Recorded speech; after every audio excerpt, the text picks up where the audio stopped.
Following is a production of Locked Up Sports.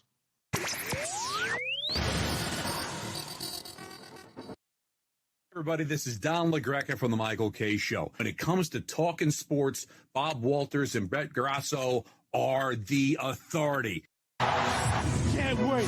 When it comes to talking sports, they're the authority. It's Bob Walters and Brett Grasso. It's Locked Up Sports, and it starts now. Bring them out, bring them out, hey. Bring them out, bring them out, yeah. Bring them out, bring them out, hey. Bring them out. Here we go. Bob Walters, this is Locked Up Sports. 16 games down, 16 to go today in the first round of the NCAA Tournament. Day one did not disappoint as 4 double-digit seeds advanced. We were one blown call away from a 5th advancing. And the defending champs headline day 2 at the tournament. We also speak with Mark Mancini with the Ohtani and everything going on there with that scandal and the gambling scandal that he's got himself entrenched in, and baseball's underway. But let's start with the NCAA tournament, and wow, what a wild day. And it went all the way from the very beginning, the first game, to the last game. The last game ended around, Samford ended around 1 o'clock in the morning here in the East Coast, and listen, they got robbed. Okay, Samford had come all the way back against Kansas, all the way back from down 20 points in the first half.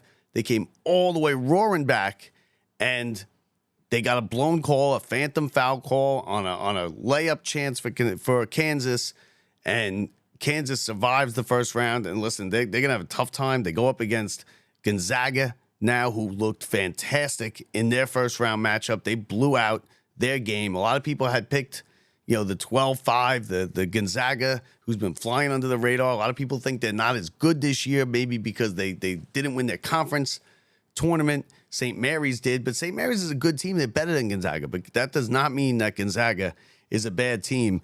But the headline of the day yesterday was, there's no doubt about it, it was Jack Gelke, and this kid against the blue blood, against Kansas, led his team into NCAA lore with 10 3-pointers. He was 10 of 20 from 3. He scored 32 points, and Oakland, not Oakland, California, Oakland, Michigan, beat the number 3 seed Kentucky, who is out, and John Calipari has a problem now because they're calling for his head out there in Kentucky. That's unacceptable. If you're a Kentucky fan, if you went to Kentucky, you are a basketball blue blood.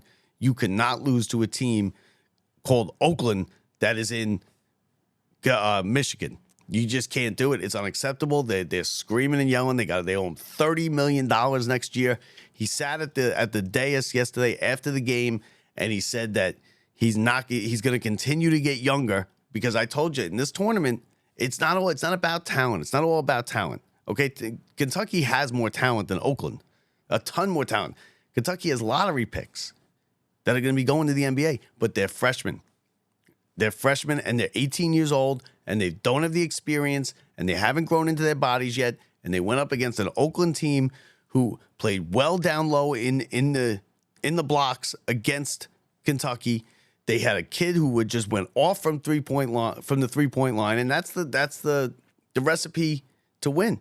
The 3-point line is the great equalizer in college basketball, and yesterday it proved to be so in Oakland's win over Kentucky, and they are not happy in Kentucky. So Calipari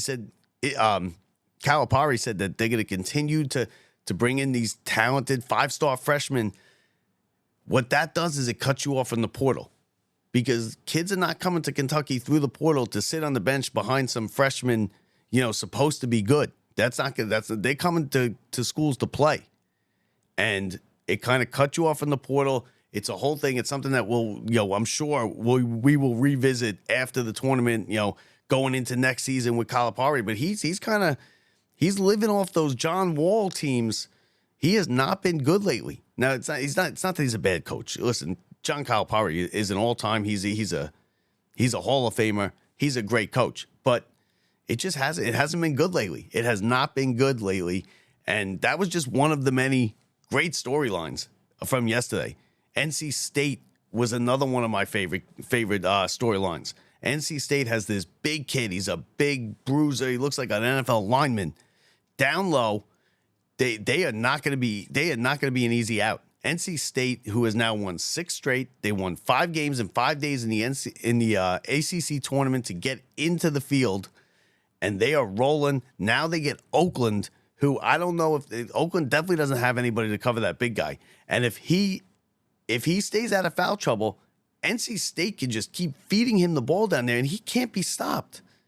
There's nobody in this tournament on any team that is big enough to guard him. He's physical, which sometimes is a detriment to him because it does get him in foul trouble. He got into a little bit of foul trouble last night. They rolled the dice. They had him in the game with about 5-6 minutes left with 4 fouls, which is dangerous because if he does foul out, he's a good boy. They scored 50 points. Him and the other kid, the other big man for NC State, scored 50 of their points last night. So that's important. Get him into foul trouble if you're Oakland. Hopefully the kid has another big day from 3, and you never know. But I think NC State has a clear path here now to the Sweet 16, and it's a remarkable story. From last week being a 10 seed in the ACC tournament to a week later, or just about 10 days later when it happens, if it happens, they find themselves in the Sweet 16. That's a great story. Oregon, 3 of the 11 seeds yesterday beat the 6 seeds. So 3 11 seeds advanced yesterday. Duquesne over BYU, another big upset. NC State, which we just mentioned, over Texas Tech. And Oregon, another team who was a bid stealer. They needed to win their tournament, the Pac-12, the final Pac-12 championship, to get into this tournament. They beat South Carolina.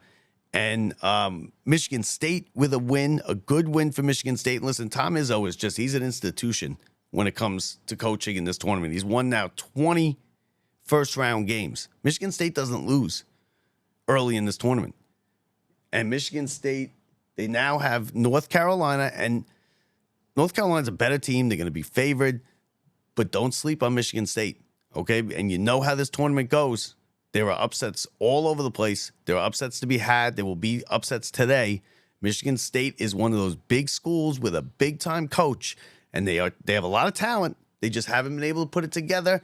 They got that 8-9 seed. That's a dangerous game for the Tar Heels coming up tomorrow. Today, of course, UConn, defending champions. They will start the defense of their title, going for 2 in a row. The odds-on favorite, the heavy pick from all the prognosticators is UConn. Everybody loves UConn. I don't love UConn, but everybody loves UConn today. You got Duke and Vermont, which I think is a fascinating matchup. Vermont is the 3rd time these kids have been in this tournament now, 3 years.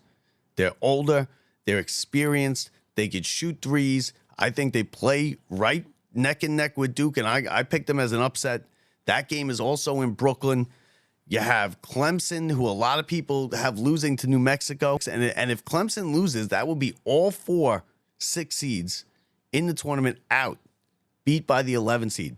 I don't have it if that has ever happened. I would say probably not. But so the story, that's what this tournament is. That's what makes this tournament great. Is the story of the kid from Oakland, who nobody ever heard of yesterday morning, then to waking up today and he's on the cover and on the back pages of newspapers across the country, and he's in NCAA lore, as he had 10 threes. It's the most threes since Steph Curry at Davidson hit 11 and scored 40. You had multiple double-doubles yesterday, and you got to feel bad for the kids from Samford, right? Because that's just a rough way to go. They fought and clawed their way back in that second half, down 20 to Kansas, came all the way back, got it to within a point. The kid made a brilliant, great block from behind, and it was clean. It was all ball. On the replay, we saw it. It was all ball, and he got the whistle, and there's really nothing you could do. It was just a missed call. You can't really blame the refs. What are you going to do? You can't review it. They reviewed a million things already. Right? If you saw any of these games yesterday and it was relatively close, the last, 3 minutes of a game takes 45 minutes because they're reviewing every possession. The ball gets knocked out. Was it a tie-up? Was it who did it hit last? Who gets the ball? The clock. We got to review the clock. You can't review the fouls. So I get it. Samford Sanford got a raw deal. They lost because of a blown call, but it happens. And if you start reviewing those, maybe you give them a challenge, but I don't know. You start reviewing those, you're going to be there all day. You already got 4 games at each site during the day. You got a day session and a night session going on. You can't be there reviewing foul calls. Was it a foul? Was it not a foul? Did he hit the? It's just a blown call. It's part of the game, and it sucks for Sanford. It really does. It sucks. But what are you going to do? So you got Marquette, a Big East team going today. Creighton looked good yesterday out of the Big East. Creighton with a blowout win. They advance. Marquette today goes, and UConn up against Stetson. UConn's the second game in Brooklyn. Clemson and New Mexico, like we said, is another one that an 11-6 that a lot of people have picked New Mexico. So Yale and Auburn, as you see if you're watching on YouTube or anywhere here, we have the games, the schedule scrolling across the bottom of the screen. So a big day today coming up. It starts in just a couple of minutes. 12 o'clock, 12:20, I believe, is the first tip. They get going out in Brooklyn. I'll be there tonight for the games. The Vermont game, Duke and Vermont, that's a 7:10 tip-off, and I'm excited for that one. That's going to be a fun game, and I watch out, Duke. And you got these big schools going down. If Duke loses, I mean, you got Kentucky out. You could possibly have Duke out. Kansas got hung on by a thread. And I'm telling you, you're going to have teams like NC State. You look at, you're going to either have NC State or Oakland in the Sweet 16 because they play each other. One of them's going. One of them's going to the Sweet 16. I think NC State is going to beat them. I think that kid down low that is big can't be stopped. He can't be stopped by anybody in this tournament. He could stop himself because he gets into foul trouble. And you could also play the hack game with him, put him on the line. He can't shoot free throws. He's like a 50-something% free throw shooter. I think Creighton has a tough game in the second round against Oregon. Oregon, another underrated team, and Gonzaga. People are sleeping on Gonzaga just because they didn't win their conference tournament. It doesn't mean they're not good. Gonzaga's a good team. They showed it yesterday. They blew out McNeese, and everybody was on McNeese. Oh, this is the 12-5. This is the one. This is the Gonzaga's see ya. They're no good this year. Gonzaga blew them out. The game was never close. So watch out for Gonzaga, as I think they're going to beat Kansas, especially because Kansas is without their best player. He's out for the tournament. So, listen, it's fun. It's the same thing every year, right? The NCAA tournament never disappoints. It never disappoints. And no matter who you put in there, no matter what you did, like you don't hear people now complaining about St. John's and Seton Hall. And, that's a 3-day thing. From Selection Sunday through Wednesday, everybody bitch and moans about this team should have got in. This team should have been a higher seed. How is this team a 3 seed? How is this? And then you get the ball rolling at 12 o'clock on Thursday, and it is just madness. And like I said, when the smoke clears finally on Sunday night, we will be left with 16 teams. And you're going to look at those 16 teams and you're going to be like, how the hell did this happen? That's exactly what you're going to say. It's the same thing you say every year, like NC State or Oakland or Dayton or Michigan State. How are these teams in the Sweet 16? Kentucky's out. It's madness. March Madness it just lives up to his name, and it never disappoints. And it hasn't so far this year. The brackets are all busted, right? I said by Saturday afternoon, my brackets are just a list of teams that have lost. That's what it is. And I expect no different this year. I was doing okay through the day session. I even had a little, if you notice on the bracket, if you fill it out in ESPN, they have a little fire thing, a little fire flame next to you if you're doing good. I was in like the 89th percentile. I was killing it. I was all excited. And then crash and burn with Oakland winning, with NC State winning, with Gonzaga winning. Same thing every year. So I don't expect this year to break my drought of winning a bracket pool.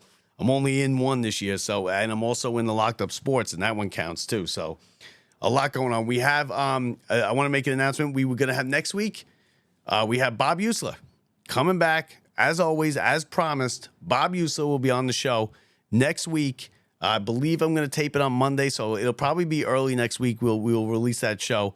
Bob Usler coming on. He is now a Hall of Famer in the Fairfield Basketball Hall of Fame. So Hall of Famer Bob Usler coming on the show. He's attending his, I believe it's 50th Mets opening day this week. And he's just the best. He's our favorite guy. He's a friend of mine now. Talk to him all the time. He is going to be doing don't catch this too. He's going to be doing the Knicks-Nets game on the radio on WFAN on Saturday. So if you're driving around or anything, or you're sitting at home, you just want to listen to a little bit of Bob Usler on the call because it's fantastic. Listen, throw on the fan. You got the Nets and the Knicks, and Bob Usler will be behind the mic doing the game there. So it's just about time to tip here. Day 2 of the NCAA tournament. Listen, keep your eyes out. Keep your eyes out for Duke losing. Let me see what else we got here. Keep your eyes out for, you got Nebraska, Texas A&M. You know what? Keep an eye out for James Madison over Wisconsin, a 12-5. That could be your 12-5. Is James Madison over Wisconsin? 16 games today, 8 games on Saturday, 8 games on Sunday. The smoke will clear on Sunday night. We will be left with 16 teams, and we'll be there to tell you all about it Sunday night after the game, after the tournaments, right here, Locked Up Sports, your tournament central, the place to get everything you need with the tournaments. Don't miss out. Again, don't miss out on Bob Usler next week, our favorite guest, everybody's favorite guest, Bob Usler, Mr. Met, right here on Locked Up Sports. Visit the Vouch store, vouch.store / Locked Up Sports. We have a bunch of officially licensed products, baby products, Mets, Yankees, Giants, Jets. Go check it out. Vouch.store / Locked Up Sports. That's going to do it for us here, everybody. Enjoy the games today. Another wild one set up. You know it's going to be. Enjoy the madness. We'll talk to you tomorrow morning as we're going to do a tournament update show. Every day that there's tournament, we will have a quick hits tournament update. So we'll talk to you tomorrow, everybody. Enjoy the games. I'm Bob Walters. See ya.